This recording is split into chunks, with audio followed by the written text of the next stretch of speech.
अब हम लोग बात करने वाले हैं प्लांट हार्मोन्स के बारे में। जैसे एनिमल में हार्मोन्स होते हैं, वैसे प्लांट हार्मोन्स के बारे में हम लोग बात करने वाले हैं। ये 5 हार्मोन्स जो प्लांट के रेस्पेक्ट में हैं, ये काफ़ी इंपॉर्टेंट हैं।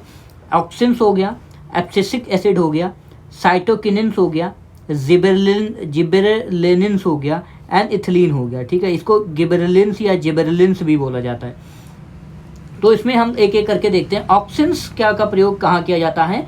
एक्चुअली ये जो हार्मोन होता है वो टिप ऑफ द प्लांट में पाया जाता है। जो प्लांट की टिप होती है, सबसे ऊपर वाला पोर्शन होता है, इसका काम होता है कि जो सेंट्रल स्टेम होता है, जो तना का जो मेन भाग होता है सेंट्रल, उसकी ग्रोथ में ये काफ़ी हेल्पफुल होता है। लेकिन जो मेन पार्ट है वो उसकी ग्रोथ ज़्यादा हो जाती है, तो इसका मतलब ये होता है कि जो साइड ग्रोथ है वो कम होने लगती है। तो इसलिए जो हॉर्टिकल्चर में काम करते हैं या बोटनिस्ट होते हैं, वो पौधों की टिप को काट देते हैं अगर उनको साइड ग्रोथ चाहिए होता है। तो आपने देखा भी होगा कि टिप कभी कभी कुछ पेड़ जो है सीधा ऊपर जाते हैं, तो उनकी ऊपर से कटाई कर दी जाती है। वहीं पे ऑक्सिन्स होते हैं, ये जिम्मेदार होते हैं ट्रॉपिज्म के लिए। ठीक है, ट्रॉपिज्म मतलब जो पौधों का मूवमेंट होता है, वो जो पौधे रिस्पॉन्स करते हैं स्टिमुली को, उनको टच किया जाता है, तो पौधों का जो पेड़ पौधों का जो रिस्पॉन्स होता है वो ऑक्सिन्स के कारण इसमें होता है।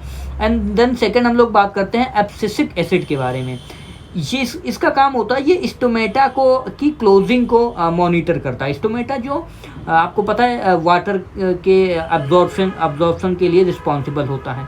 मेंटेनेंस डोरमेंसी, तो कौन सा जो सीड है वो जब उसको वाटर की जब अवेलेबिलिटी होगी तो उसी समय जर्मिनेशन शुरू होगा। जर्मिनेशन मतलब अंकुरण शुरू होगा। तो ये स्टोमेटा की क्लोजिंग और ओपनिंग्स को देखता है। मेंटेनेंस डोरमेंसी, सीड कितने कब उगेगा, ये सारी चीज़ें एब्सिसिक एसिड का काम होता है। साइटोकिनेंस क्या करता है?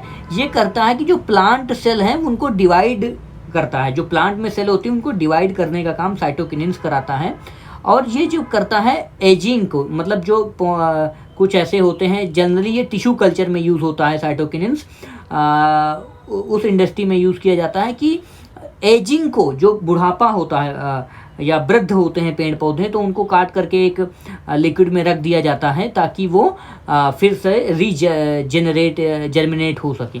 तो साइटोकिनेंस का काम होता है कि सेल डिवीज़न को क्या करना है, और सेल को में डिवीज़न करना है और एजिंग को रोकना है। जिबरलिन्स का काम होता है प्लांट में ओवरऑल ग्रोथ को ये मॉनिटर करता है। इसका ये मतलब हुआ कि अगर कोई छोटा पौधा है, ड्वार्फ प्लांट है, तो उसमें लो मात्रा में जिबरलिन्स पाया जाएगा। ठीक है, तो ये इंपॉर्टेंट हार्मोन हो गया। अगला है इथिलीन या इथाइलिन, जो भी आप कहना चाहें।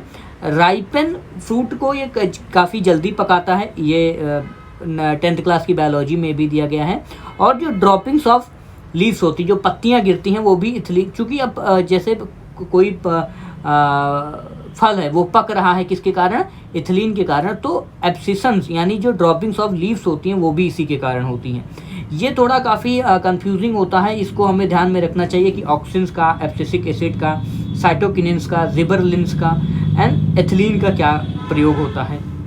और ये सारे के सारे प्लांट हार्मोन्स हैं। इनको जो है आर्टिफिशियली भी कभी कभी दिया जाता है, स्पेशली टिश्यू कल्चर में, बॉटनिस्ट में या हॉर्टिकल्चर वगैरह में यूज़ होता है।